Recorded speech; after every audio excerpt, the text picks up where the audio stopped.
Congratulations. Drop Goodwood. We knew you could do it.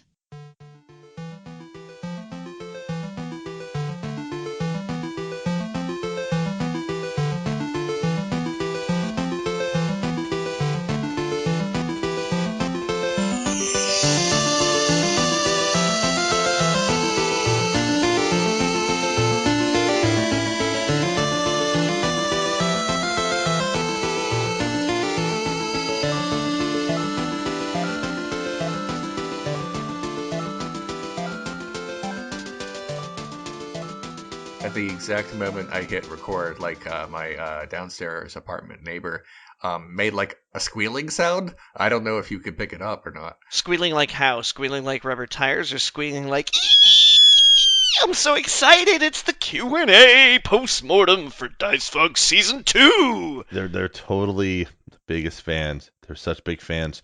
They decided to move next to Leon so they can listen to him in real time. And just bask in his aura. You would think if they were fans, they would just shut the fuck up whenever I need to record Renegade Cut. Like today, I'm like, start recording, and they just decide to have an argument downstairs at 1 in the afternoon on a Tuesday. God, get a job, Leon. I mean, no, wait. The other ones.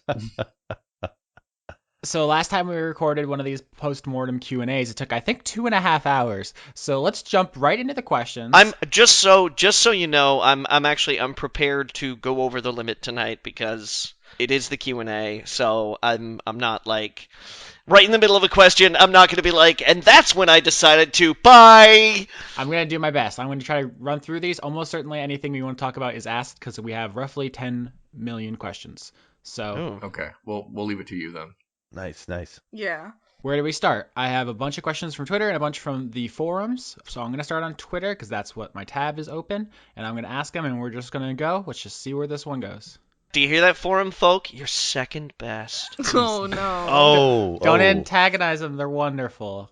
I know they're wonderful. I tell them they're wonderful every time we speak. Shout out to Kirsten Haslinger, Forum Mom. We got Jade. We got Cosmignon, the Ink Master General. We got everybody over there. It's just constantly doing cool stuff. Fantastic stuff, yes. Yeah, makes this show infinitely more enjoyable to produce. First question from Eileen, also just a wonderful artist who's done a number of title cards for the show. Mm-hmm. Her question is, what is everyone's favorite NPC? Swift Justice. That was quick. yeah. I loved Swift Justice. We only got so much because it got onto us, and at that point it was time to fight because that's what I know how to do. Because you predicated your relationship on a lie before you knew it was homicidal. Yeah, it was a great lie, and it worked for a while. I feel like we're all glad that I lied. It worked until it didn't. Right, yeah. It was good, and it was fun, and I like Swift Justice. I wish we got more, but maybe it's best to, like, burn out bright instead of, like, overstaying your welcome, So basically he lived long enough to both die hero and be the villain at the same time. Sure, we'll go with that. Why not? Okay, I'm really partial to Hunter, Mm-hmm. and I'm also very, very partial to Eyeball Jenkins. yes. Oh, jeez. Oh, yeah. I don't know why, except because they're adorable. In terms of favorite NPCs, I'm trying to try to go with ones I just liked to interact with, or just ones I liked in principle. No one can stop you. You can say anything you want on the show. I just like the turn that you made when you decided to make Sildiel an actual NPC in the game. It's like, now what's going to happen with all this? It was interesting to have the mom character in there. I was surprised by how much I enjoyed interacting with Isaac, as was hinted by the fact that Elias is friends with Isaac in all known universes somehow. Great. Yep, infinite universe theory. I kind of want to say either Tusk, Mm-hmm. just because of like that whole outsider. Like when he interacts with the party, it's all flavors, and kind of like that character from Labyrinth that like is Big Fuzz Muffin. Uh-huh. And actually Zavala. Yeah, who I'm sure we'll talk about. Mm-hmm. That got away from me in a big way. You handled it well. Of course, we have to have Amber in there as one of the favorites, just because, you know, That accent. that accent, That accent. that Twitter avatar. That's definitely my answer. That is my Twitter avatar as well. I'm kind of, and this is totally selfish and not at all based on the themes or story we told, but I kind of wish she had survived. I very much liked her and wanted to see what her life was like after the campaign. But considering even before the time that the show is set in started, she had consigned herself to killing her friends and dying. It would have made of no sense for her not to accept the way things turned out. And I'm sure we'll get to that. Yeah, that's a hard way out. I'd also like to pour one out for the Jeff who died, just because it gave us a great funeral scene. Yeah. That's like Jeff's legacy. But no, I thought we had a plethora of wonderful NPCs. Yeah. I'm glad you guys liked them. They were very silly. Only some of them were silly. I mean, Jem was a pretty serious character, and Sheathane too, and Sheriff K, despite his monk throwing tendencies, was always had the best at heart. You had a good balance, is what I'm trying to say. You had NPCs that were complimentary and social, and some grim and dark, and other ones that were just funny. I feel like at my funeral, Johnny's going to be eulogizing me like he once had a character throw me off a ship. He just will not let it go until the end of time. Yep. No, as of after this, after this Q&A session, letting it go. Okay. It's gone. That's it. In the new timeline, is Captain Coin alive? Yes. Damn. You guys never actually got to see, and we have a question about the fate of those beached figures on Metal Arc, so we'll get there. All right. That's definitely something I want to talk about. The next question comes from K-Dobbs, who asks, what would the teddy bear icon have done if it was removed from the temple? Oh, yeah, tell us. Okay, so the magic items in the Temple of Primus were kind of like the secret cache of upgrades for you guys, and they were essentially free if you were selfless about asking for them, which Drop did, and he got one. Basically, no muss, no fuss. Unfortunately, because of the way things turned out, no one else ended up going there except for Lavinia and her heist scene. So you guys really didn't get to find out what a lot of them did, which is both kind of sad, but also kind of cool because it means I can totally cut and paste them somewhere else up the pipeline for later use. The teddy bear was, of course, Anne's spellcasting focus from season 1. And it would have given you some kind of bonus to spellcasting. Obviously, you've seen my DM notes. I don't actually know the exact math behind it. But also, since it was infused with Avandra, the god of luck and change, at some point, it would have intervened maybe to overwrite a botch or something, because she's the god of luck. So it would have been a +1 to spellcasting attack modifiers and spell saves, and also some other cool wacky effect that would have kicked in sometimes. So it was benign? Yeah, I got the impression that it was somehow touched by Gorfanax in some way. Yeah, that's definitely, I wanted to leave that open. Yeah. I guess maybe I shouldn't have just answered that question so clearly. But it wasn't a trap, is kind of what the thing is. All of them were basically, some of them were complicated. I think there was a helmet of Groomsh, which would have been really a good boost to your AC, but would have given you disadvantage on charisma checks because you would have radiated an intimidating aura. Which can sometimes be charismatic, though, when you're intimidate. It would have been advantage to intimidation, disadvantage on persuasion and deception. Right. But also a +2 AC. So the short answer is I don't have any of the math. I would have made it up on the spot. Long answer is they all did kind of what you thought they would do. The arrow would have done cool arrow shit. The conch would have allowed some communication with sea life. I think you could have blown it to ward off Mother. You wouldn't have gotten control over her, but it would have stopped any of her attacks the 2 or 3 times you guys were faced with her. Man, your DM style makes me itchy. Yeah. I mean, I respect what you do with it, Austin. That was that was no mean feat. That was probably one of the better campaigns I've ever played in D&D, to be honest with you. But oh man, Never look how the sausage is made, man. Yeah, I try to give you guys as much freedom as I could conceivably do. I think that's one of the things that makes our podcast special. Like, I've listened to some other D&D podcasts, and they're fun, but I never get the sense that their characters are actually in danger. Mm-hmm. And I always get the feeling that it's like the DM's like, here's what we're gonna do next, and everyone just has to. And I don't want to be that kind of show. Yeah. There's nothing wrong with it, but it's just not what we're doing here. No. Are you trying to say that you don't think I put you guys in danger? Oh, we were. That is not disputable. Season 1, they were at danger from in every direction. Yeah, I'm including just themselves. making sure here because, you know.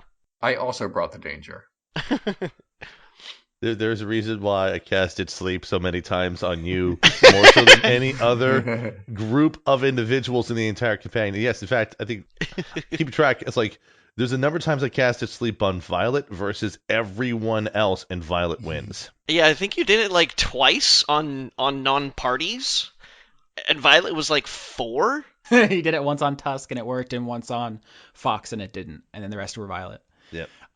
So next question, Jacob Long says, what would have been the best order to go to the islands? Ooh, best. Yeah, so you guys have seen my outline, I assume. The basic structure of the plot was that there was like the prologue where you all meet, and then there was 4 islands you could explore in any order, and then there was the end game. The idea of the end game, as you've seen, I have it written on my sheet as Fish Party. What? So I can tell who hasn't seen the sheet. No. What? The idea was you guys explore the 4 islands, and over that, because the conflict was essentially Black Hearts versus Glitter Gold. You know, the chaotic evil with good intentions, or the lawful good with negligence, basically. Right. There's collateral damage, but it's not malicious. And that you guys would go through the 4 islands, going through these kind of self-contained adventures, but along the way you would learn about the bigger conflict, and then at the end you would probably pick a side. And like, if you were with the Glitter Gold, the Black Hearts would be the villain, and if you were with the Black Hearts, the Glitter Gold would have been the villain. The kind of quote-unquote like secret of the campaign was that the Kuatoa were behind it, and that if you picked up enough clues along the way, you would figure that out and want to go explore them. And then have a fish party. Exactly.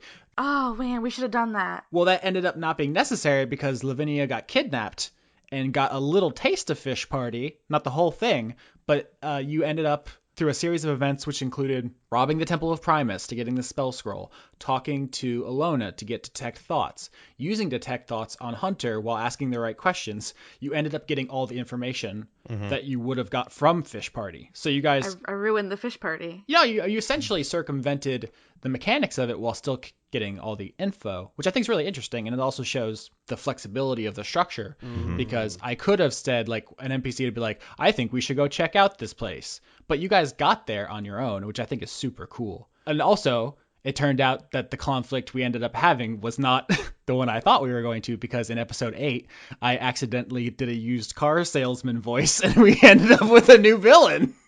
I was going to say, like, we say Fish Party, that gives me such a vibe of the game Monster Party, which has a totally happy ending in which nothing bad happens. Oh, wait. No, not really. And there's the boss, you walk in and he's already dead, and he says, yeah, Sorry, I'm already dead. Yes. Yeah, sorry, I'm dead. Classic video game references. So the question was, what was the best order to go to the islands? And the answer is, there is no best, and that kind of sounds like a cop-out, but it was designed in such a way is that no matter where you go first, it's the least dangerous, the least extreme. You guys have mostly character-to-character interactions, while the background stuff kind of plays out on its own, which is why I think the Ragged Woods was the least popular arc in the poll I ran on Twitter, which is by design. That was mostly about you guys interacting while the stakes were kind of low. And then as you went through, they get more dangerous and you learn more things. So it's like if you guys had gone to the Cascades first, the books wouldn't have all been there just waiting for you to find out the whole plot, right? Yeah. Like, until something's shown on screen, it doesn't exist. If we'd gone to Mykonos first, we wouldn't be these super wanted criminals, and the police force would still be active, and the city government would still be functioning properly, and we'd be wandering around looking at tourist maps going, Right. okay, if we're here... Yeah. It was supposed to be a gentle ramping up of the difficulty and stakes no matter what you did, and also a drip feed of like lore and setting stuff no matter where you went, so that eventually you would learn more and more, and then you'd know everything. And I think it worked out miraculously well. at the risk of like sounding arrogant. Like it went off like perfect. I don't know if I would change anything. But if you look at the outline, you'll see that there's like one thing about the Blackheart route and the Glitter Gold route. And when you guys stole that ship and people witnessed you and you left them alive, you essentially cut yourself off from the Glitter Gold route. At that point, they were not going to work with you anymore. At the same time, it's like killing them was not a good option either. So I agree. It would have been really like messed up for your characters and like contradicted a lot of like I think the direction you wanted to take them in. Some of the characters. Some of them. But the idea was basically that you could have told Joan to go fuck herself. Like there was no. Sometimes I worry that when I offer you guys like a choice, you feel like it's not really a choice. Like I'm trying to push you in a certain direction, and that's something I'm trying to work on to be better about, is making sure every choice feels like real and viable.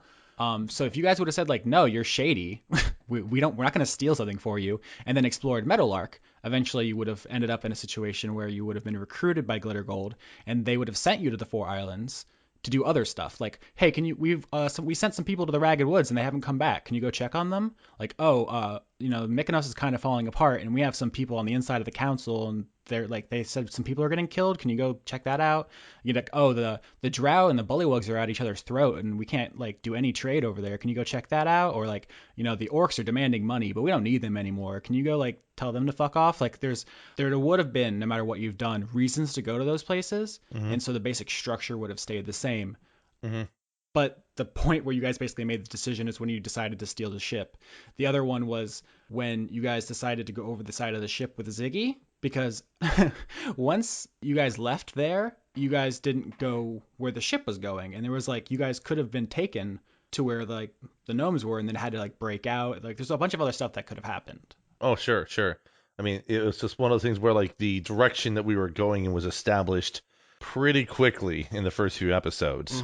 It's my general opinion that at no point in time should a dungeon master ever be like, and now you're dead, unless the character is trying to attempt something. Like if the character is trying to escape from captivity, combat something, break into a mansion, it's like a good D&D campaign for me, and this is something that Austin, I really respect you for, is that your campaign was a lot about consequences and not necessarily about pathing. And I like that, because the players get to make their own choices, and then they have to deal with what happens afterwards. Like, even to points of mortality in the campaign that, didn't last, but, like, Violet had to deal with becoming a human. The rest of the party had to give up magical items to resurrect Elias. Drop got a little ambitious with the orcs, and everybody got imprisoned. Like it wasn't just it wasn't like, quick, defend yourselves. It's I think that shows in the audience reaction too, because in the favorite arc poll, far and away the winner was the Tiger Mountains, and that was the one where you guys arguably failed the worst. Oh, yeah. And the least popular, the Ragged Woods, is where the one where you guys succeeded essentially unscathed. And some of that was because that was the easier mission, but it was also because you guys were very, very good at playing D&D there. Like Elias did a check, and he found those flowers, and then you guys did a survival check to follow them, and then he teleported up into the trees to scout, and then Vinny talked to a tree. Like, you guys were doing, like, MLG Pro stuff, and you did so well that there wasn't a lot of friction, where in the Tiger Mountains, which I would argue is the only mission, quote unquote, mission you failed, you guys bollocksed it like the worst you could possibly do, and we were so close. We made a lot of bad / fun decisions. But it's everyone's favorite because it went so wrong, and the one was fun. It was very good. It was amazing. When we turned off the recording that one night after you guys escaped from the massacre, like we were all like vibrating at like a higher frequency. It was phenomenal. Consequences are always more interesting than just being good at the game. Yeah. What? Oh, I don't know if I agree with that. That's a very sketch answer. I just want to be good, man. I know. And you obviously were. I definitely want to be bad. I thought that was the motto, get good, right? I'm just reading these in order, so some of these are just coming to me, and I'm sorry if that's like annoying to hear my voice so much, but Cyrith asks, Austin, how did you come up with the idea of Billy? That one actually has a super concrete answer, which is I didn't. Drop was a hermit monk, which means mechanically he gets a secret. when he starts the campaign, that's how the game is designed. And I said, Johnny, you get a secret. Do you want it to be about the world, the setting? He said character. I said, okay. Any of you guys know each other? And like, no, Drop doesn't know any of the player characters. So it's like, how would a character who doesn't know any of the other people have a secret about them? So then I basically made up a figure who would give him information, and the secret was, Lavinia is not who she thinks she is. Like that was literally just the rules of D&D making me give Drop a secret. And then when that character came out of my mouth, it was just like undeniable, like, oh, this is the guy. Like I think everyone felt it like, this is like a weird, cool thing, and like, let's just see where it goes.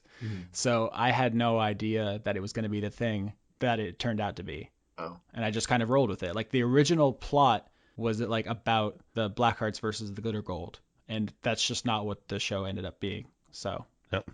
This is a personal point of pride for me, and I'd just like to say to listeners, if you give your DM great character histories, they will play off them.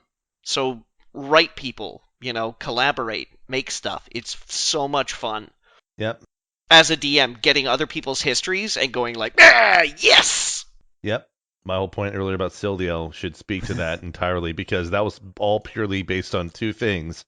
My backstory that I wrote multiple pages of, and then saying to Austin, hey, by the way, if this allows me to temporarily step in the Feywild, can I just send letters home during the campaign? Mm-hmm. And then, oh, look, how many episodes later Sildiel shows up? I mean, Sketch bent the rules in some of the most interesting ways. Like Tenzor's floating disc does not work the way we did it. Nope. But it was just cooler to do it that way. And there was like it was the time he said, is there a tree in the area? And I was like, there is if you want. And he's like, well, I set it on fire to make a beacon. Or is there a bottleneck that I can put these bodies in front of to stop the mob? There is now. Like that's my favorite thing, is when we all just start building this world together, kind of just collaborating on a cool fiction thing. I didn't realize I could do that. I could have Bill and Ted time travel ruled it and found my way out of it. Some bad circumstances. I mean, I would think that Sketch doing it like every episode would have given you a hint, but whatever. And then I find a key. No. No. That's not quite how it works. And then I find a hole that leads me straight to the end boss. Can I go in it? Okay. So next question, I'm going to try to pick up the pace. Cyretha, again, asks, what killed all those people that were on the beach when the party returned to Meadowlark Island? So those were Kuatoa and gnomes. They had a battle on Meadowlark. So you guys destroyed one of the ships that was chasing you, and you cut the sails down in the other one and left it. So what happened when you left was that those gnomes took off their shirts and rigged a bad sail to try to sail home and report, and they crashed. Beefy sailors. No shirts. I like the sound of this. How come we didn't get this in a cutaway? Because I tried to give it to you and you guys didn't really take that bait. So what happened was that ship crashed into the forest because of the change in the water line, and then Kuatoa were chasing them because there was a lot of blood on their ship because of your guys' fight. And so they had a battle on the beach with the Kuatoa, and a lot of people on both sides were killed, and the remaining gnomes escaped to the tower, and they all fled in the last airships. So if you guys had stopped and investigated that, you would have figured out oh, the Kuatoa are on the warpath, we need to be careful. Of course we didn't take the bait, Austin. It was bait. It was obvious bait. It's true. But also the main thing was give closure to Isaac and his father, because his father had fled and basically abandoned his son, and that was going to be a sad moment, I thought, of just kind of putting a bow on that character, because you guys never met President Rosemary, who was actually a full character that we could have explored. Which is fine. I think, honestly, you guys did the more interesting thing, because I ended up oligarch. I ended up loving Joan so much that if you guys had told her to shove it and gone the Glitter Gold route, I think my alternate self would have been missing out on the wonderful character. Granted, I mean, that route meant hearing more of your gnome voices, which I'm not sure is a treat or a disaster. Or a trick. So you guys didn't get a lot of gnome characterization, and that's fine because you got a lot of other stuff. You can't have everything. We need more diversity in your podcasts. So the next question comes from Jonathan Kwatowski, who asks, if you could redo one role throughout the campaign, which would it be, and why would you redo it? So this is all for you. I'll be quiet now. The only roles that Drop ever had of any real importance were mostly combat roles. Like I can't think of a situation where I guess the only place I can think of where he might have talked his way into a better situation was the Tiger Mountain arc, like dealing with Guy and things like that. Because what I was trying to do is I was trying to get the Orc army to basically prove their worth so I could quote unquote hire them by taking down the little miniature Eyeball Jenkins beholder guy. I mean, you succeeded. They were like, "Oh, you're strong and we're strong. Let's make this deal," and then you flipped out. Yeah, yeah. You see, like at that point in time, like when the combat kept going, right, was that I was trying to climb to the top of the heap to be like, "Brr, I have bested your leader. Do what I say. Go over there and kill that thing," and that didn't go so well for me. But apparently, it went really well for Skitch. But that's like, I think that's the only place campaign wise I sort of feel. Everything else, I'm thinking to myself, damn, it would have been great if I nailed that stunt. All of my bad rolls are great. They are all hilarious. Fake rolls! But no, the only role that I really wanted to work and did not was when Drop was fighting the Were-Wyvern and Violet was being held down. What I wanted to do, and I think we talked about it on the Skype chat like shortly after the episode.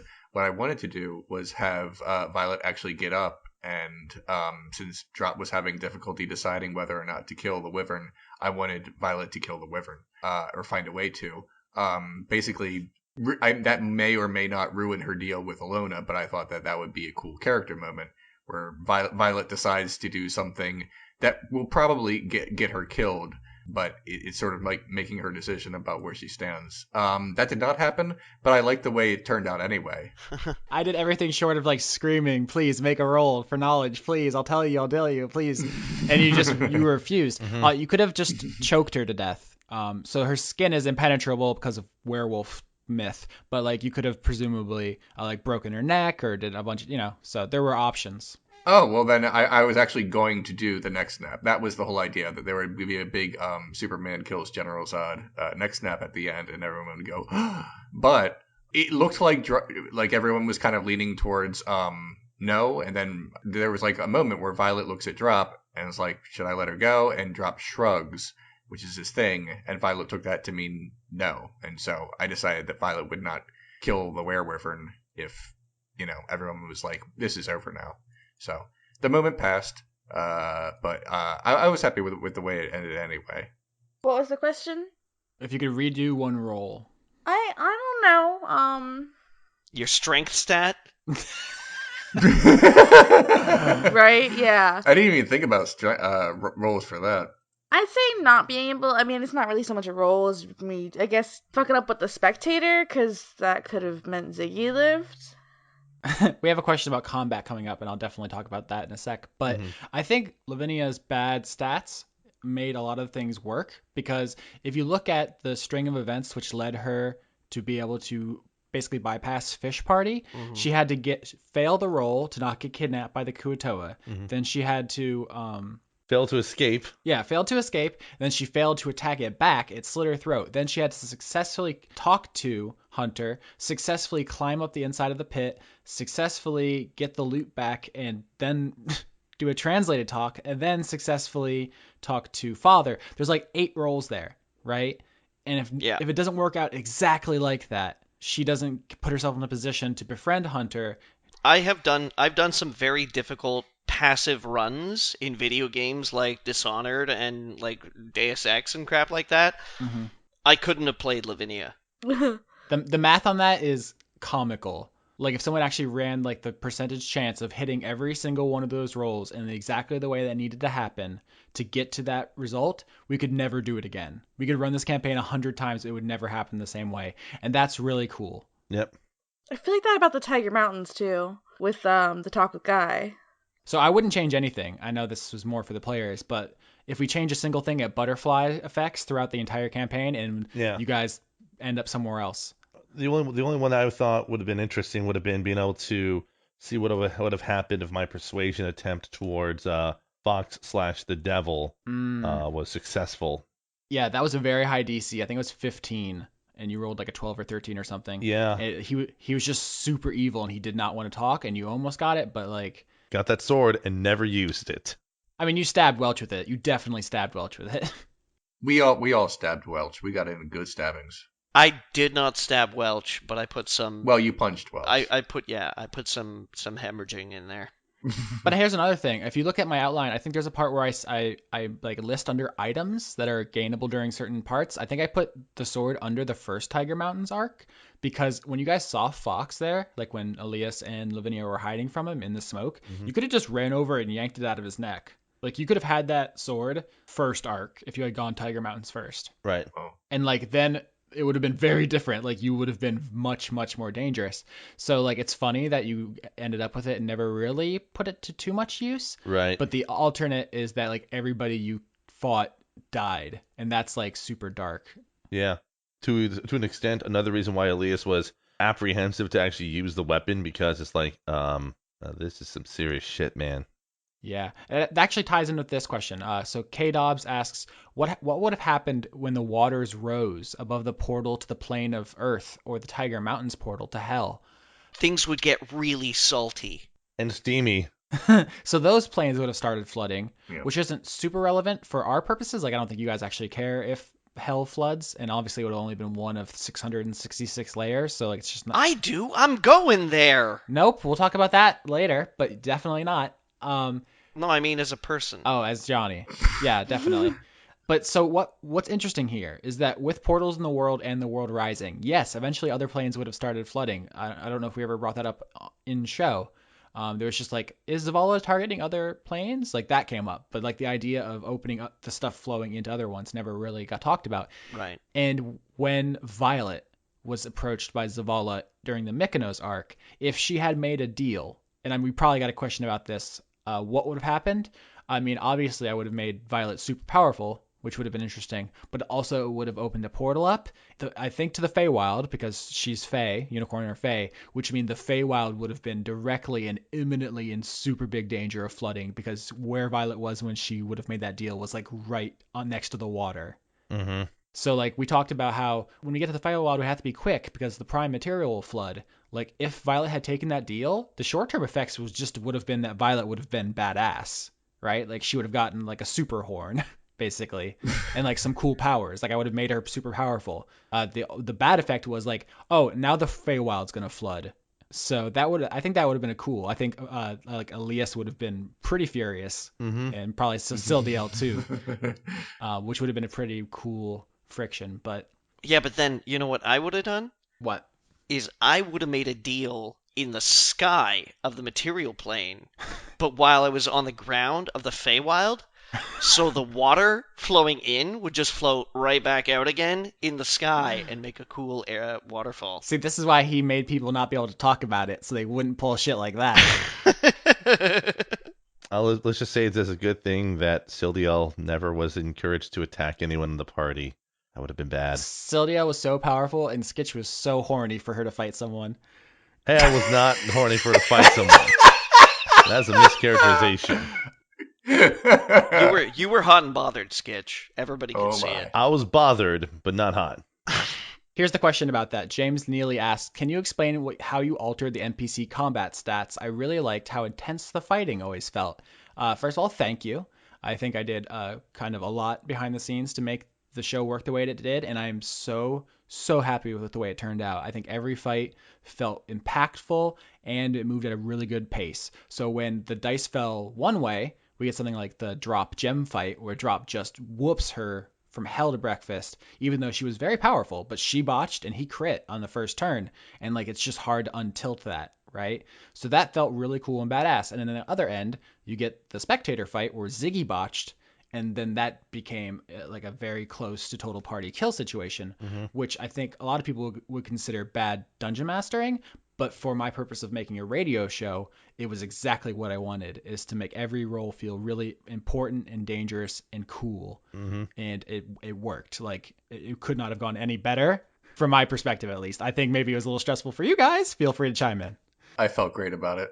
I mean, from my designery standpoint, there are assumptions about how the math works in 5th edition, Mm-hmm. and straying too far from that can be very dangerous because it creates, like you said, these one roll can just completely screw everything over, or Yep. the way certain powers and features operate is built on certain assumptions about how many fights you have roughly per day and otherwise. So, Yep. And someone who takes like a bunch of once per rest spells is going to do very well in one of my campaigns because you only have like one fight per arc usually. So it's definitely not balanced. If you're trying to go for, if you want balanced D&D radio, Friends at the Table is a good show. I recommend it. It's not this one. What was interesting for me is I'm gonna go ahead and say, as the second most experienced D&D player around the table, Austin, I have respect for what you do, but Skitch has many years on you. Something that was weird for me was running into characters or monsters or races or things like that were expected to behave a certain way, but then didn't. yeah, And so it was like having a prior knowledge of D&D would actually hurt you. was actually prohibitive in this campaign. Yeah. Because it was like, okay, I'm pretty sure I know what this is. I'm pretty sure I know what it does. I'm pretty sure that this is going to work. That didn't work. Oh my god, we're dying. Help. Yeah. Which I understand is probably very stressful. It was intentional on my part because it's more interesting if you guys have to make checks to figure out what's going on than importing outside knowledge. But now that we have, I think, more experience now going forward, that probably won't be as big of an issue. Yeah, probably not. When and this is the thing, is that you declared at the beginning of the season, and indeed we did at the beginning of first season too. House rules take precedence. Yeah. Like that's the thing. It's just that being on the other end of it now, where I'm like, I know this. Yeah, it didn't work out so well for me. Yeah, I think one of the themes that I intentionally tried to explore, and obviously you guys brought your own stuff to it, and we will probably talk about that later, but was to take the boring parts of established D&D lore and flesh them out, or to kind of subvert them, or be interesting about them, but not to just flip them. So it would have been very easy to say, oh, you thought drow were evil, but mine, they're good. And like, gnomes are supposed to be good, but mine, they're evil. Gotcha. But I thought it was more interesting to take what they were and then just be like, how would someone function if their entire life they were told they should sacrifice people to spiders and that was okay and good and you should do it. So like Joan was evil, but she also, I felt like, was like also a person. And in the same way, like, oh, I threw a spectator at you, or you thought it was a beholder at first, and it's like, oh, beholder are very powerful, but here's how they work mathematically. But then it's like, oh no, it's actually this other thing, and I've changed it a little bit this way, and it's like the effect was to throw you off balance, and that worked. As I know, as frustrating as it might have been, it worked. So No, now we got to feel for it. Uh-oh. So They're adapting. I was convinced that Joan was super bad because one of the first things we learn about her is she says, "I worship a spider." And I was like, "Oh, okay, this is our bad guy." But no, not entirely. And I mean, she definitely did. And also there was a part where I think you guys peeped her memories, and she like literally was like feeding helpless people to spiders. Like she definitely did that. which is weird because sometimes I feed spiders to helpless people. Oh God. So my goal was not to just erase what existed, but was to try to make it more interesting. And there's probably more questions about that. I want to talk about Sherry specifically. But for the question was, can you explain how you altered the NPC combat stats? And the answer is, I lowered their health and increased their damage, and also changed the action economy, which is like how many moves they get, to make it less, because I wanted their turns to be shorter. So one of the things that you might notice during the edits that I put in the show is that like things go at a pretty neat clip. So it's like I go, damage, you go, damage, explanation, description. When we're recording, it's usually like, hold on, let me check my, is that 5? Hold on, which box do I type it in? Clicky, click. Like it's that stuff happens with a lot of the players. And mine is like, when it's my turn, I have it ready to go. I click and I say, your turn. Like it takes like 10 seconds tops, because I have done work before we started to make it as fast as possible. I know it's not ideal way to play for our players. I know it's not like it's kind of a lot. It's stressful, but I think it's better for the show. It's good broadcasting, yeah. That's just one of the compromises you have to make when you're putting it out for other people to enjoy. I'm sorry, I know that you edited the first season as well. But that was one of my biggest challenges was to go from playing Dungeons and Dragons for the sake of playing D&D Mm-hmm. to okay, we have a show. Yeah. Welcome to the D&D show. There's dice. Roll it. Mm-hmm. You got a number. Is it bigger than that one? Congratulations. It's weird to try and find that middle ground. Yeah, and also because the podcast we did to get into podcasting is explicitly about putting as little effort in as possible. Oh, man. So it's a big change up. Oh my. So that's looks like most of the Twitter questions. I'm going to switch over to the forum, and sweet baby Jesus, we're going to be here until Wednesday. I'm going to try to go as fast as possible, and if I don't get to your questions, I apologize. I'm just going to try to pick out the ones that jump to me. Mm-hmm. Leon, why a unicorn? This comes from CD Burn on the forum. What made you come up with that idea? Something that is honestly such a cool, fantastic concept, and to pair it with a barbarian. Is that to avoid the complexity of spellcasting classes? Is the rest of that question? All right. I'll answer the second part first. Why barbarian? Because I don't want to play a spellcaster. It sounds like a little bit extra work for me, and I am more about fun and stories and not how many spell slots do I have left.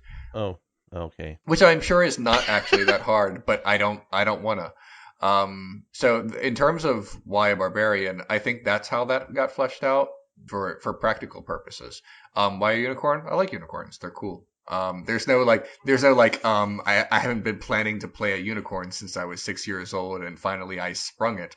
Or, I was watching, a movie and there was a unicorn. I'm like, I'm going to adapt that character. I think I just like them and that would be fun. And I also thought Austin's reaction would be funny.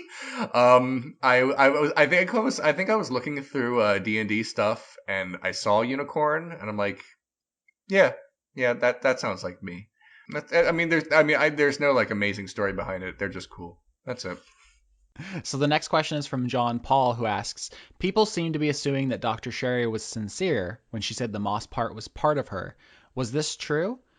Yes, first of all. I tried to make all the characters tell the truth except for Welch, which was intentional because I think it's hard enough to keep track of all the details in a D&D campaign without also having to keep track of who's telling you the truth and who's lying. Like just keeping... Oh, tell me about it. Thank you for that. Just keeping statements straight is hard enough. So Welch was a deliberate exception because she was lying about who she was and she was also evil. Mm-hmm. I tried to make even Jem be as honest as she could without just coming out and saying, I'm a lycanthrope. But like she wouldn't lie, she just wouldn't mention it.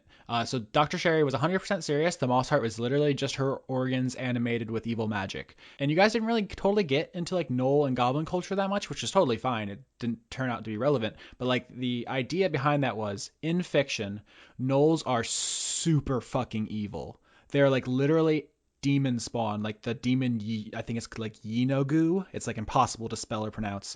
Like made them to be ravenous engines of massacres. Like that's all they do is kill and eat and kill and eat. There's like a book called Volo's Guide to Monsters, which has like 10 pages, which is just them repeating for paragraphs and paragraphs. Gnolls love to kill over and over in new ways. It's like that's their whole thing. But Dr. Sherry, like it's the nature versus nurture, right? She was raised by people who didn't pass on their culture and as a medic. So she like was fighting kind of like her nature versus who she wanted to be. She wanted to be good, but inside she had all this anger and violence. And so when the Moss Heart was away from her, it was like a violent monster. Yeah, she could really kill a sandwich. She loves sandwich. That's the kind of comedy version of her being cursed with an unquenchable hunger. Like, if you guys had more interactions with her, I kind of wanted to have her go berserk in your presence, like she did so off camera when she killed Vinny and off camera when she killed Eyeball Jenkins. But like, I would have kind of liked to have gotten it on camera once, but I think you guys kind of got the gist without me hammering it home. The one thing I think is fun that no one really picked up on, which is totally fine. I think I saw someone ask in like the comments was, how come it took several days for the Moss Heart to reanimate, on the ship ride from the Ragged Woods to the Tiger Mountains after Drop stomped it, but it recovered in like a couple hours between the time Drop stomped it at the monastery and when it attacked the orcs. And the answer to that, and it sounds like a plot hole, but I actually did have an answer if someone had asked, which is when you guys were in prison and Violet prayed to Alona saying, please help, I won't kill anyone anymore. Alona didn't answer directly because you have to have a spell to do that, but she did answer secretly, Right. which was by reviving the Moss Heart to act as their trump card later. So that is why it was raring to go and super violent, because it was roided up on Alona magic. Oh. So, Leon, you killed everybody in the Tiger It's Mountains. your fault. You need to fight Gem now. So that's the secret explanation of that. I think it totally works without the explanation, but if anybody had asked, that is what I would have said. There's also that one poster who posted a question pertaining to every episode. I would love to answer every single one of these. We simply do not have time. Johnny has Kung Fu and Leon has a show. Lightning round. I wanted to answer one of their questions on air just because. So this is Toshiro Kuro, who basically asked a question about episode 13. Were you legit mad about the blowing of both spell slots? Yes, I was legit mad about that because I just recently became able to do magic. I'm like, damn it, I want to be able to do stuff with this. And the first thing I do is blow both my slots just to put one person to sleep. I mean, what's funny there is that, like, the way the spell works as written is that I was actually really nice in letting you stack them when they really wouldn't. I know. But I think it's funny that you were mad even when things kind of went your way. But also that works for Elias, because he's, like, wanted his whole life to be magic, and then he's magic, and then he fucks it up. Yep. Kind of adorable. Jade, our Doctorate of Questions, MVP, of course, asks, did the forums influence/change anything about the campaign? She also asks, who do you ship? And I'm just going to throw that out there if anybody wants to touch that one. But mainly, did the fan reactions change how you guys did anything? No, not really. Yeah, I don't think so. Okay, wait. All right, wait. I did play with Skitch a little bit more on air. I admit it. Yep. I fanned the flames. I'm guilty. I would say they actually influenced me a lot, like from little things like, oh, Dr. Sherry wears glasses because someone drew that in a picture, or the name Goodwood, which I had, as I'll call you. Yeah, that's true. One of our listeners suggested the last name Goodwood. Yeah, that was not on the character sheet. There's a lot of stuff like that where we just like pick up little details. I wouldn't say anything was like, oh, I saw someone had a good idea, so I stole it, and that's the show. But it's like little things. I wish I could remember who suggested that. I'm gonna try and hunt it down. Mm-hmm. Oh, and like the Orc Star, the song. That was Jamie. Yeah, they wrote that, and also the song at the end that we played in the finale was by someone on the forums, by Sam. I don't know if they wanted me to use their SoundCloud name, which is SDN if you want to find their stuff, but Sam on the forums. Like, so we definitely, I was influenced, at least, if no one else.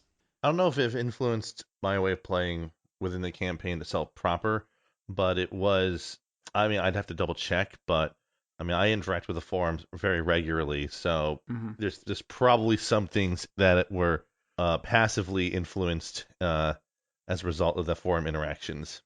Yeah, I try, when someone asks a question in the forums, I try to answer with like a time code of the episode where the answer is found, if it's available, and if not, sometimes I don't answer because I don't want to influence the way that people kind of see some of the stuff, because I want there to be room for interpretation. I'm very much a death of the author kind of person. If you have a different view of a character, like, that's yours, and don't let me take that away from you. If you wanted things to work out differently, have that in your heart. That's yours. I like taking influence from the audience, but also, like, you guys have often way better ideas than I do. So. It was at GrayRick949, Rick Armstrong. Oh. So Rick, big ups, massive high five. I'm holding it as high as I can right now. Give me a high five. 3, 2, 1, slap. Yes. Thank you so much. That was the best. That was the best. I don't know about influence, but in terms of the second part of that question about shipping, I didn't initially even consider the idea of Violet being romantically linked with any of the other characters because it just looks gross in my head. But I'm sorry. I did want her to be friends with Drop because Drop was the only like clearly all human character, and part of Violet's original backstory, was that she was super interested in humans.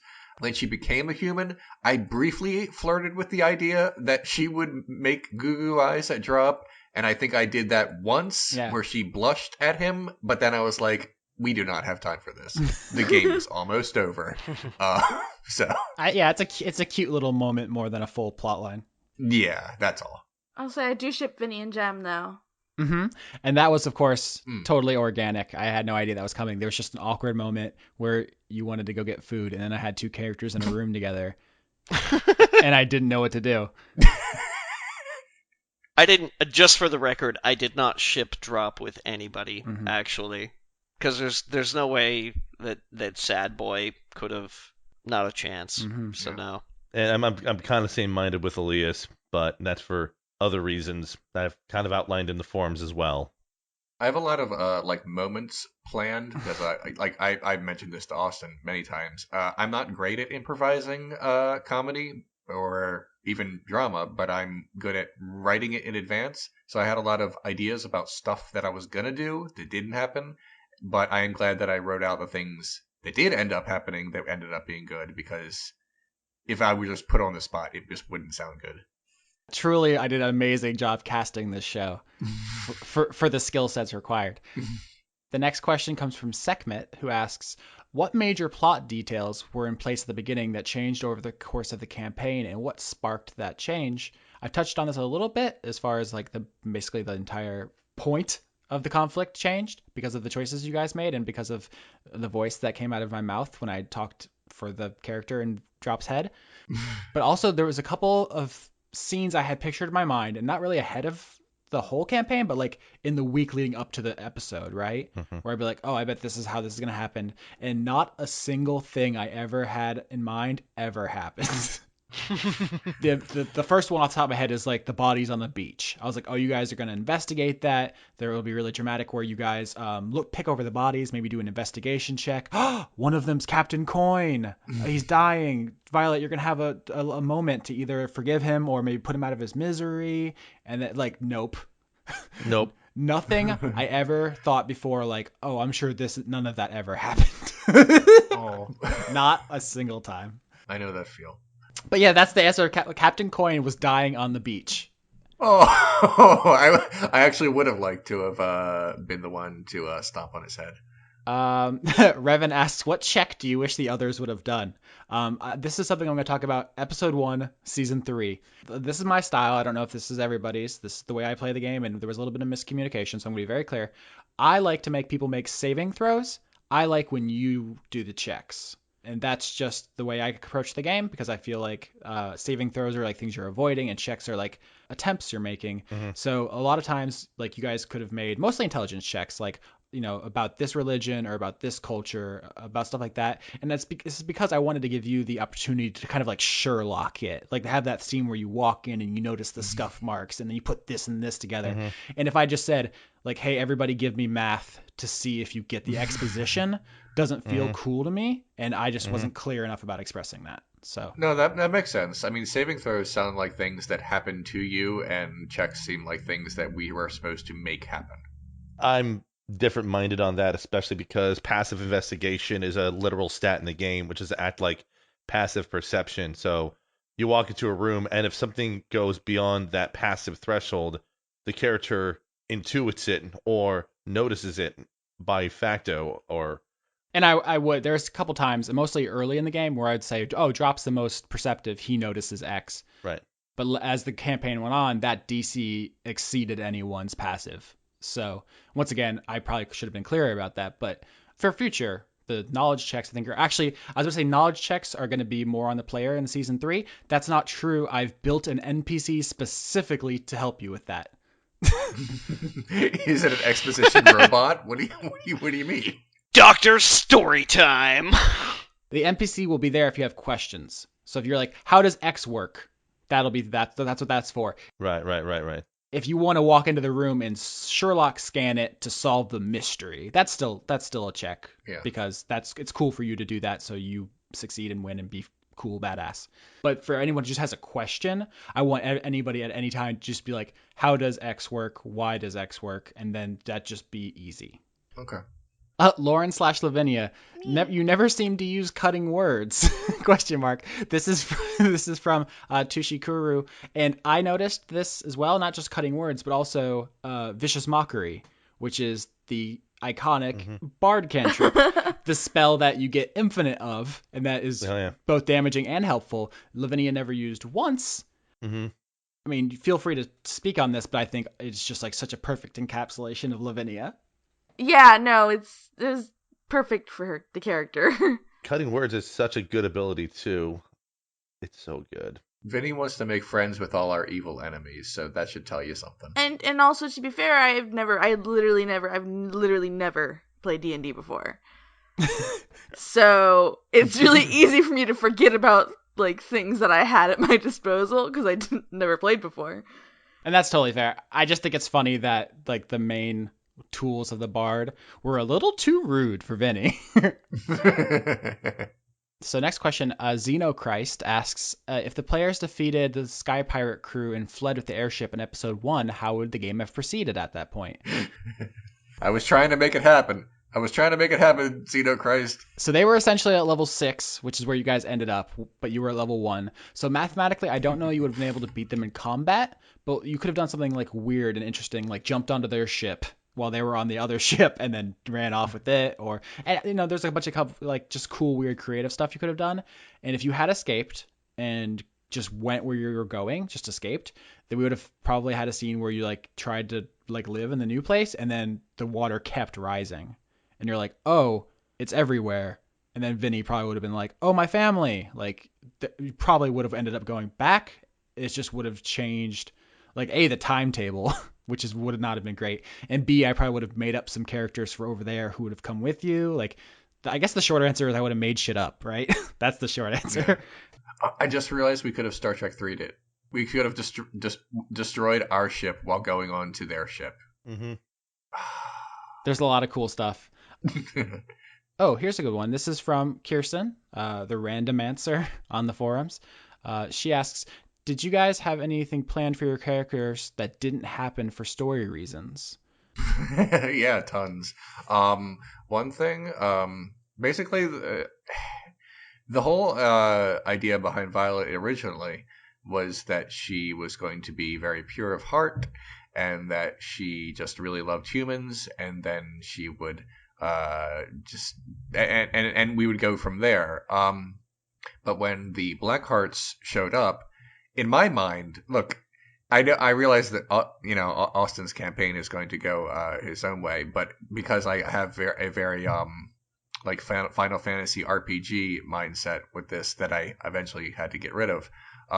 When the pirates showed up, the fight music just happened in my head. I was like, oh, the pirates are here. We obviously have to fight them.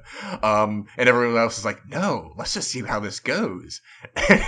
In my mind, I didn't get that would be a thing. But then I was like, maybe that's just Violet. Maybe she's just really violent. And I just kind of went with it that way. So that was a character trait that in complete character reversal, I think it happened in the second episode, just because we don't necessarily have to fight everyone in this. It's like Undertale in that regard. So I had an idea for like a moment of Elias trying to persuade the archmages to offer resources or strength going into the final fight, but then a few things happened. One, Welch got there first, and secondly, for some reason, an airship started almost crashing into the Autumn Palace. I'm not sure what led to that, though. I don't know if I like fully intended for Vinny to be as like sweet as she was. Like I took it way more overboard than I had originally planned. Because at a certain point, you just became you. That's fair. Which is not a critique of your role playing ability. We kept throwing animal people at me, and what was I supposed to do? I mean, they're animals, but animals aren't inherently good or evil. So that's a lie. You're so wrong. They're all good boys. Also, just the fact that just literally stabbing you and cutting your throat is not enough to apparently think, hey, maybe that should be my new best friend. That was also a comedic choice I made. I I said this to Lauren early on. I was like, so I like Vinny a lot, but I feel like you're deliberately passing up on a lot of opportunities for character development. Like you just forgave Sherry as soon as you found out she killed you.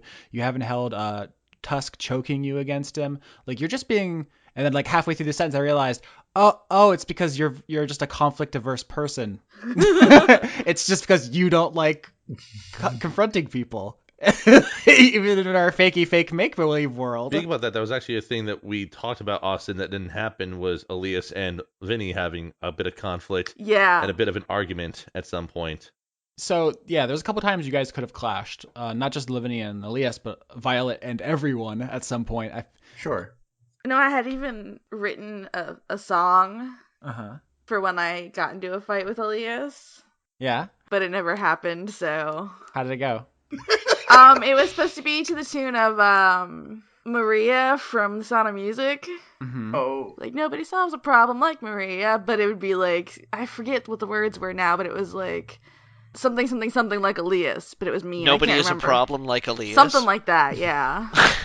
Yeah, I had some jokes that I was going to do on the show, but they required basically writing jokes in a narrative sense, in a collaborative narrative sense, is hard because it requires someone else to do the setup, Mm-hmm.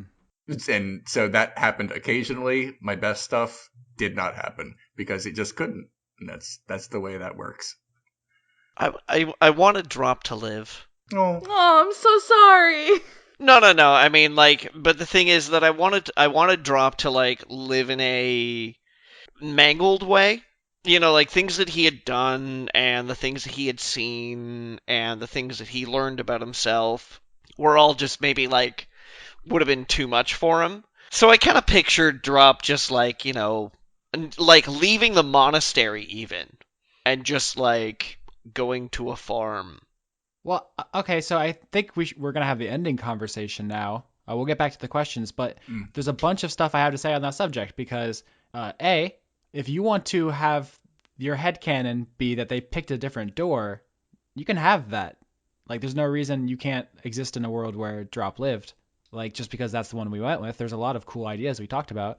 Also, even in the one we did pick, because of the way that death and the afterlife works in D&D.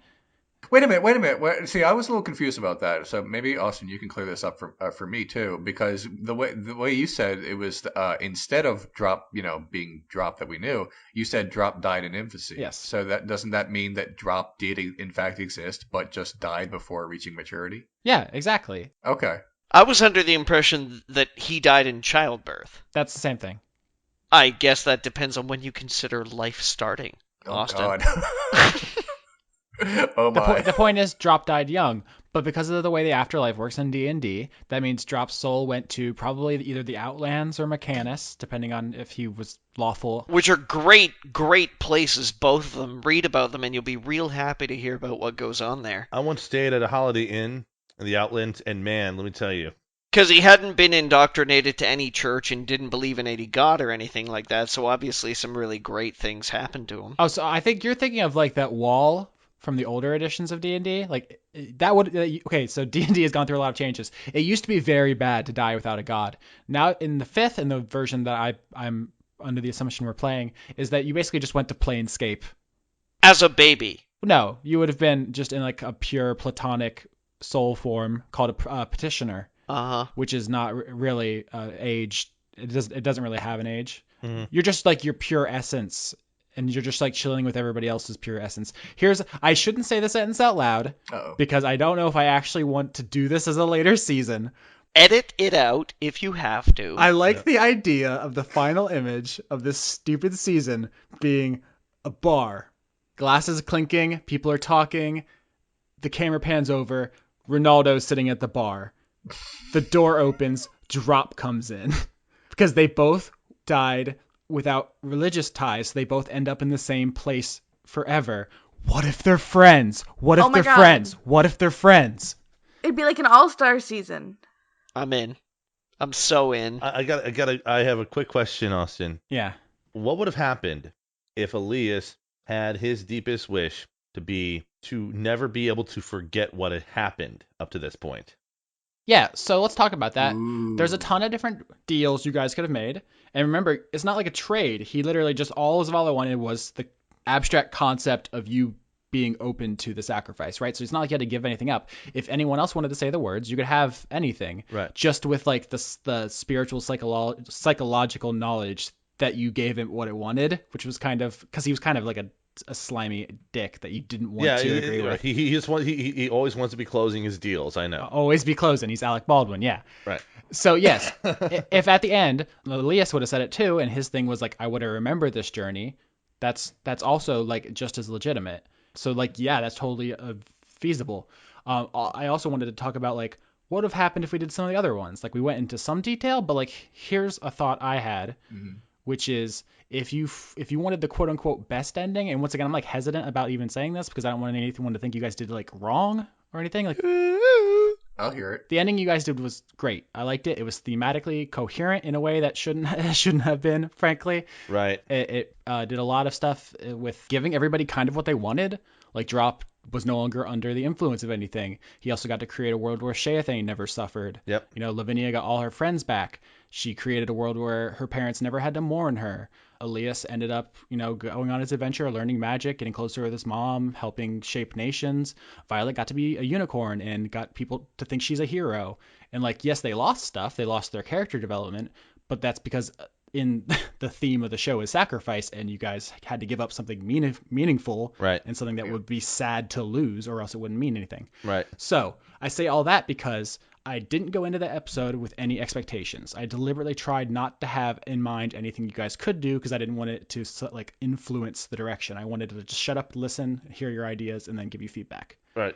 With that said, in like the 2 weeks since we've recorded that, I followed the dominoes back to try to figure out what is the quote unquote like best possible ending, because the flooding started with the Kuatoa, and the Kuatoa only made their deal because the Blackhearts made their deal. So that's where the dominoes start. Right. Is at the heist of the Temple of Primus. Before that, Zavala saved Drop, and we want that. If we cut off the dominoes between those two events, theoretically we save everyone. So if you guys had like a wish, like my heart's deepest desire is the Blackhearts never went to the Temple of Primus. Oh my god. That saves everyone. That would have done it. Ugh. You could have saved me. I tried so hard. You could have saved me. Because, and that was one of the things I realized afterwards as well. It's like, yeah, it's all about the Blackhearts. But in the moment, there's so much pressure that it's sometimes you miss things. No, it's all right. I mean, we all thought hard. I mean, But I actually have a counterpoint to that, Austin. Mm-hmm. Because there's no guarantee that something else couldn't have also happened to the Blackhearts to put them in a desperate state to where they would have still have made the exact same deal. Knowing me, I would not have made the same deal, but obviously in the new world created from that wish, there would have been consequences. Some things would have been better, some things would have been worse. Like I would have respected your maneuver to get the people you cared about alive, but maybe he made a different deal which affected the world in some other way, and I would have just made it up on the spot. Like, Right. Now there's a terrible sickness spreading through this continent, but everyone you like is alive, you know, something like that. Right. Right. I have a question. What if we went with corporeal Zavala and Violet stabbed it to death? I really want to know. We got that question a number of times, and during the show, Elias rolled Arcana on that, and I told him killing Zavala would end the Geshes of that are keeping the people alive. So Sherry still would have died, Lita still would have died, Lavinia still would have died. Drop wouldn't have died, yeah. but Sheathane would have. Yeah. And to my mind, if this season was made into a movie, like if we optioned the movie rights to this, Yeah. the movie ends with you guys killing Zavala because it's a cool action scene that looks good on screen. Yeah. But for the podcast, I have a hard time reconciling the idea that Drop would willingly make a world where, with his philosophy that death should be accepted, that he would pass up the chance to sacrifice himself and instead condemn his mentor to death. Right. While Lavinia, who likes Ziggy and Hunter more than anyone, would let them stay dead and also die again, forcing her parents to mourn her for a second time, rather than sacrifice herself to create a world where Ziggy and Hunter are alive and her parents never had to mourn her. That makes sense, but the reason why, basically I was right about to just say I'll give you anything, but I held back because I wanted the group to decide. Even though that is not what Violet would have done. You know what? If Violet had done that, Yeah. There might have been a a party turn. Right. That's where I'm confused because we specifically did not know the outcome to that one because Zavala made it hazy so that we would have no idea what would have happened because all the other doors we open are like, oh, if we do that would happen, if we do that would happen, and these are the consequences. This is the only one we didn't know the consequences. You did know who was going to live and die because I told Elias because of his crit, but you didn't know the actual outcome of the physical fight, and that's in character. That's because Zavala just didn't want to show you guys stabbing him to death. Right. And out of character because I didn't want to say, oh, you handle him easily, but then we actually roll it and you guys botch and fall on your face because that would have like contradicted itself. So Yeah, because there's other ways I could have stated that in character, but I figured that was the reason. Because if a fight were to break out, you didn't want to just predetermine what the fight was going to be at that instant. Exactly. But I also didn't think it was fair to withhold the results, and also you crit. So I said like outright, people who have Gesh keeping them alive die. Yep.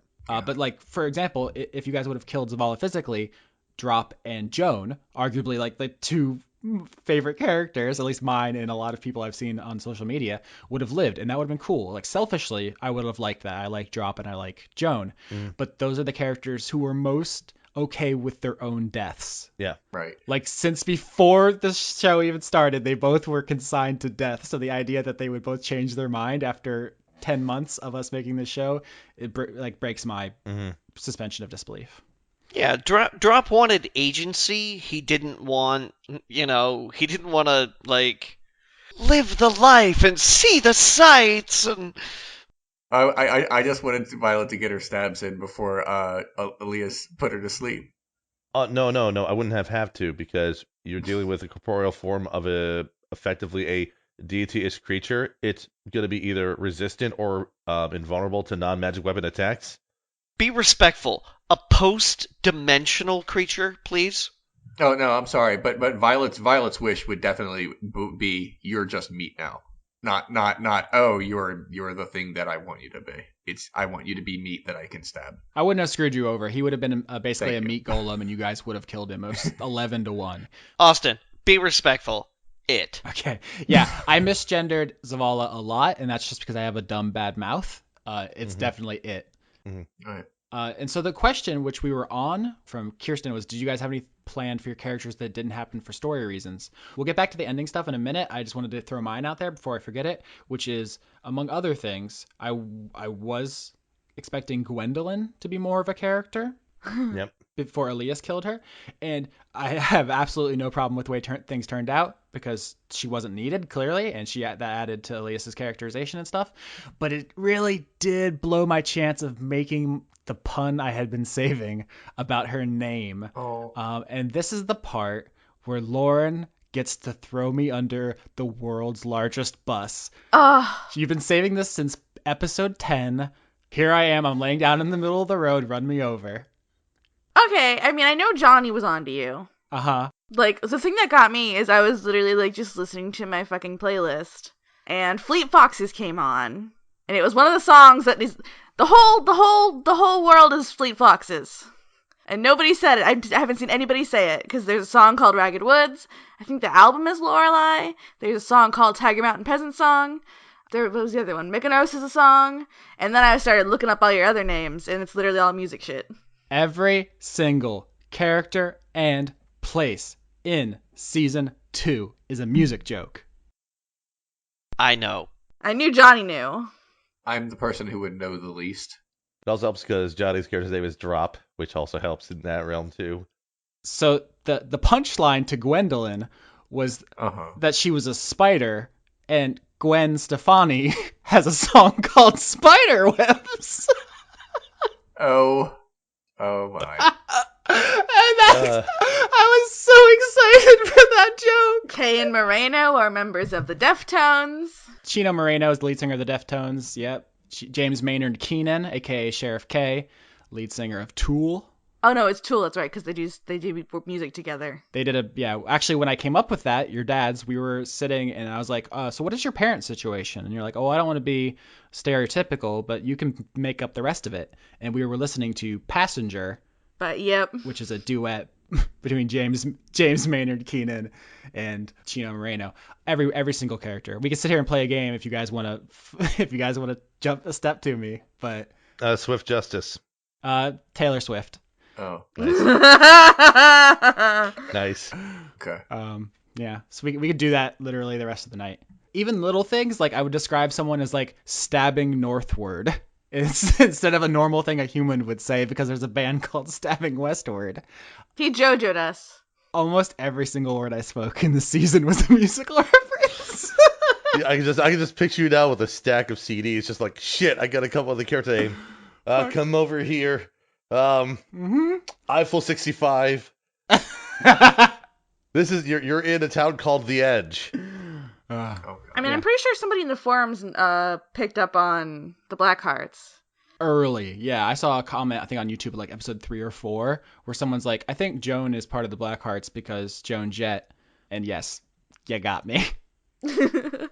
Is this a motif that's going to continue, or... Every season has its own things, and I'm always contrasting. So first episode was low magic, humans. Second season was steampunkish, ocean punkish stuff, animals, and people named after music. And then third season's going to be an entirely different set of creatures, an entirely different set of themes. It's going to have a different like naming convention. That's like the challenge to myself, is to give each one its own flavor by contrasting. Mm-hmm. Okay. Yeah, so that joke's done. There will be a new joke. Welch? What is Welch supposed to be a reference to? See, I almost bollocksed that one because my original idea was to name her Florence. And the machine! Yep, because she was a machine wizard. But that was a little too on the nose. Luckily, Florence has a last name. Oh, god damn it! Florence Welch. I'm so mad at you! You should be glad that I'm the wrong type of musician / composer to be catching on those jokes. I also love the top picture of Florence Welch on her Wikipedia is her in a big blue dress. That's right. That's not intentional. It was a reference to her album, How Big, How Blue, How Beautiful. Sorry. I'm sorry for the person I am. I'm sorry for the way I am. Yeah. As someone who barely listens to music, I would not have gotten that in a million years. I mean, I'm more offended by your balance modifications than your music puns, so don't worry. God, I just got dragged. What's with your math? I got dragged so hard. So, Cosmignon, the Ink Master General, has a ton of questions. I would like to get to a couple of them at least. She asks, would it be possible for you to play out some of the other Zavala scenarios? If you guys have any that you didn't bring up that you want to bring out now, I can kind of walk you through them. I know we technically did that with some of the Desire Doors, but I'm most interested in the world of Elias's Final Heart's Desire, if I'm being quite honest. And that was the one where you guys kind of just accepted what was happening and I think like just basically banished him. Like your wish was just like, go away, and then we'll fix stuff on our own. Mm-hmm. Which is, if this was like I said, if this is a movie, it would have ended one way. Yeah. If this was a novel, I think it would have ended Elias's way, because I think there's like a scouring of the Shire. Right. Oh, yeah. Right. Return of the King epilogue, where that could be made interesting. I don't know if it's interesting on a podcast. Right. To have a 20-minute epilogue where you guys talk about, like, let's ship some grain or something. Yeah. Let's get buckets. Mm-hmm. But I think there's a way to make that interesting.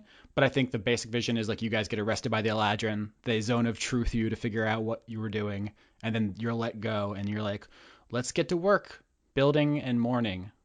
The end. Yeah, the end.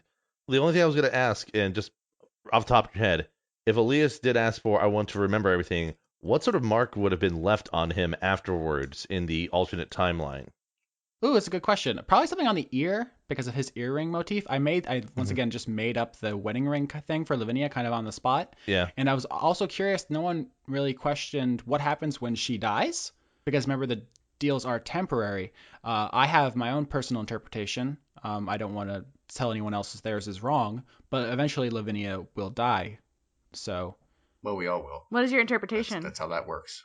I mean, at the risk of telling anybody else theirs is wrong, when Lavinia dies, the wheels go back into their original alignment, and it has turned so that it's not Zavala, it's somebody else. Interesting. Mm.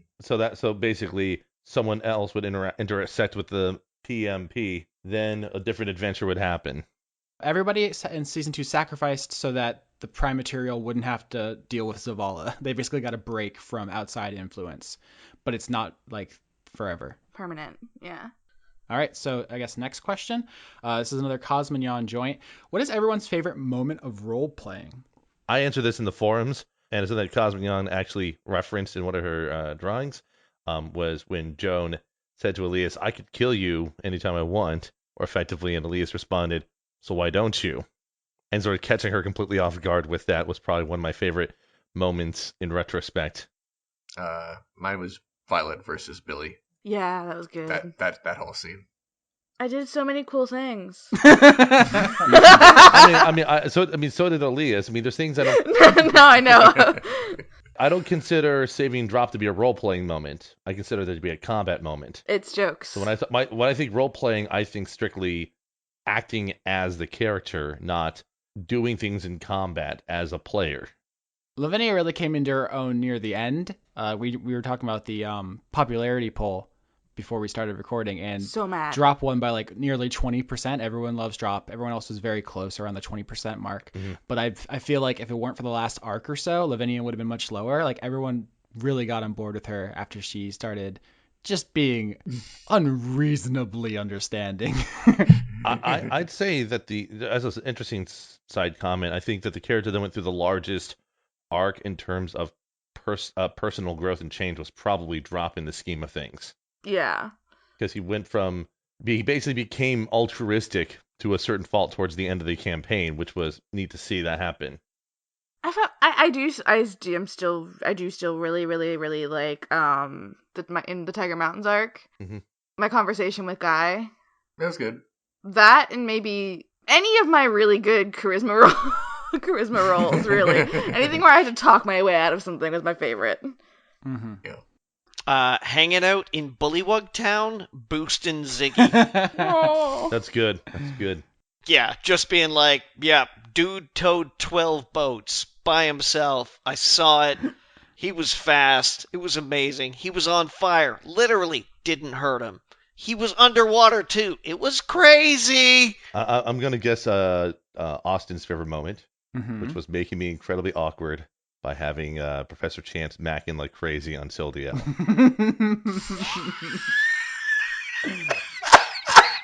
I have no idea where that came from. I just opened my mouth and it happened. No, I mean that was just like one of the things where I'm thinking, this makes complete sense, and you son of a bitch. My original plan for Chance, and I say plan in the sense that I thought of it as I was about to start talking for him, was to give him Chance the Rapper's verbal tick. He does this thing in his songs where he goes, ah, ah, ah. But I could not, in good consciousness, subject our listeners to that for extended conversation. So instead I gave him the little before he started sentences. I try to give everyone like an accent or like a little thing. It also helps me get into character. But mm-hmm. Chance was a weird dude. And yes, if you guys had seen him earlier, I think maybe would have got a little bit more about his tieflingness, which didn't really come up, but hey guys, tieflings are like half devil. Yep. Yep. So like he was expecting you all to be racist and you weren't, and I didn't know how to respond to that, so he didn't know how to respond to that. It was a whole thing behind the scenes of everyone just being totally chill with him. Elias's racism is very subtle for the most part. Yeah. Oh my god. Drop just doesn't care. Yeah. I mean, Drop thought they were related. I'm changing my answer. I just remembered horse ventriloquism. That was that was good. That was good. I just remembered that was my favorite. I changed my mind. I liked when I had to have Violet sort of realize she was never a hero. She was just a unicorn. Oh, I think that was her only dramatic line in the entire thing. So that was fun.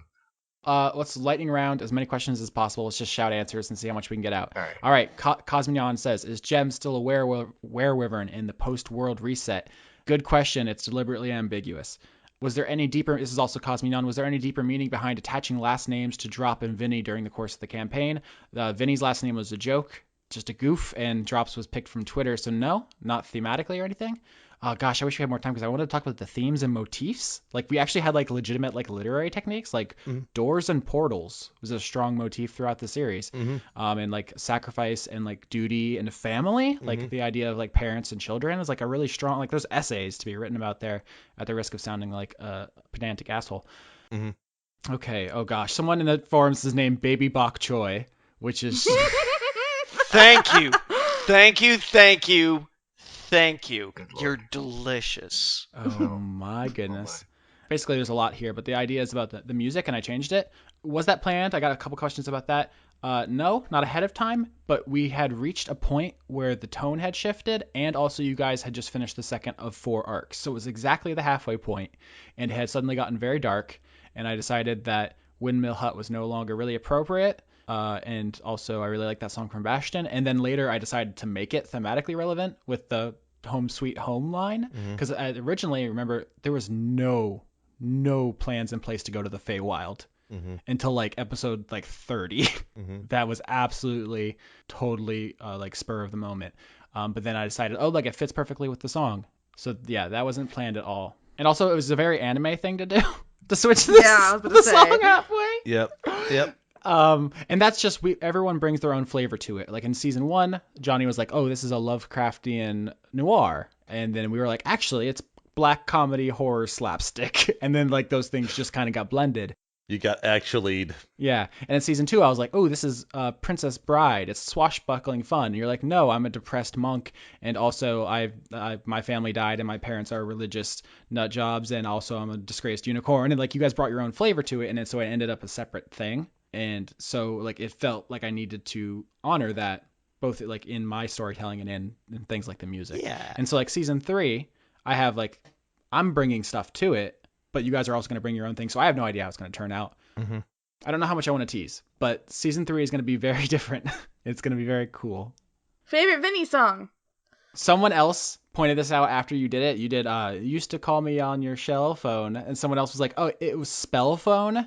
Yeah, I am so mad. I know. I've been thinking about that like twice a week because it's so good. Our audience is frequently much more clever than we can manage, and that would have been, ooh, chef kiss, so good. We got one last Cosmignon question to play us out. Is there any deeper meaning to the Jeffs singing that nice fan song that is definitely not about the version of Elias who is attending the party, or was it just a nice way to incorporate one of Sam's fan songs at the very end? Does anyone remember the Lorelei we spent so long exploring? So philosophically, the question of what is real, what has been erased, like what matters, that's, that's a whole like branch of philosophy. But it's also something we've touched on before with Lavinia 1 and Lavinia 2. It's like the ship of Theseus, right? If you replace stuff, is it a new thing? And that is a question at the heart of the campaign. And I don't know that I want to answer that because I like there being multiple interpretations. I will say that because D&D is already a multiverse, like as designed, there's almost certainly worlds where things turned out differently. Like every one of those doors is potentially its own multiverse. And like Drop is definitely in some of them. He's in the afterlife in some of them. He's in the... Oh, you're such an audience pleaser. I'm saying that's the way Dungeons and Dragons is made. Well, in my mind, Violet dreams of her previous That's life, what I was but gonna say. but she never puts it together that it actually happened. So it's like Donnie Darko. Like honestly, there would be, what would be really, really, I wouldn't say trite, but really cliched or otherwise. I could picture Elias in his first journeys through the alternate Lorelei or the new canon Lorelei.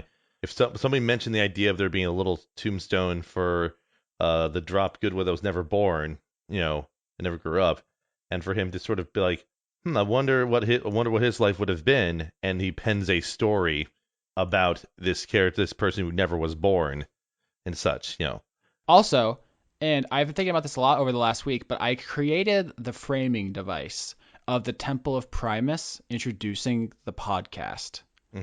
Like that last time on Dice Funk, that is the Temple of Primus, which at the time was just kind of a way to reference that the god Primus was watching the events of the campaign through Drop because he was lawful, and so it knew what was going on. So when you guys got to it, you'd be able to talk without being like, here's what happened to us. It would just know.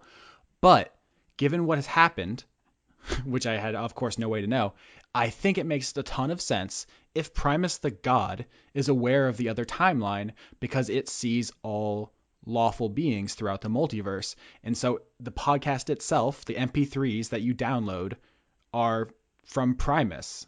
They're its record of this other timeline. And so the adventures happened. They're real. If they wouldn't have happened, the new timeline wouldn't exist at all. So of course they're real.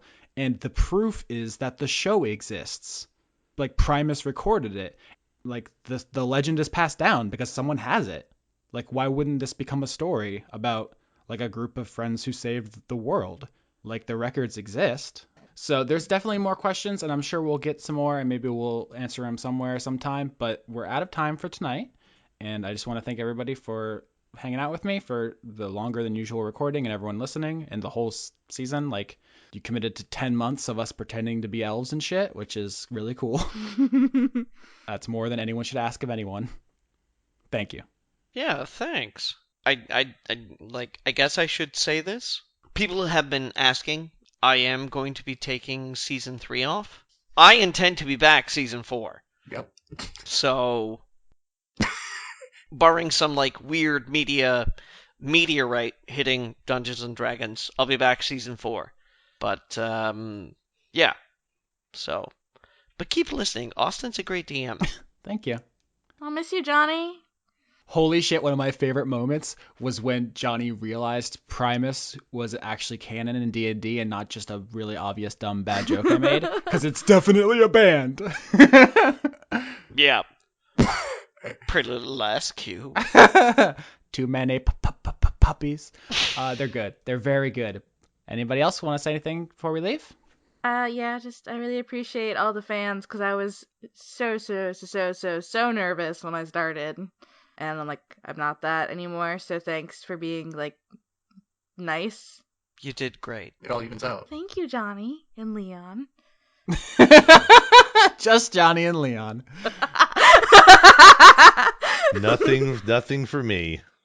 I'm teasing! I mean, I know what I did, so. And Sketch too, just not Austin. Fair and accurate.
As always, I'd like to thank Overclocked Remix for our music, including Tears in Rain, an arrangement of Seattle from Deus Ex Invisible War, Dream Eater Mix, an arrangement of Lavender Town's theme from Pokemon, Ah Kid Pella, an arrangement of Setting Sail Coming Home from Bastion, and Thunderstruck, an arrangement of Windmill Hut from The Legend of Zelda.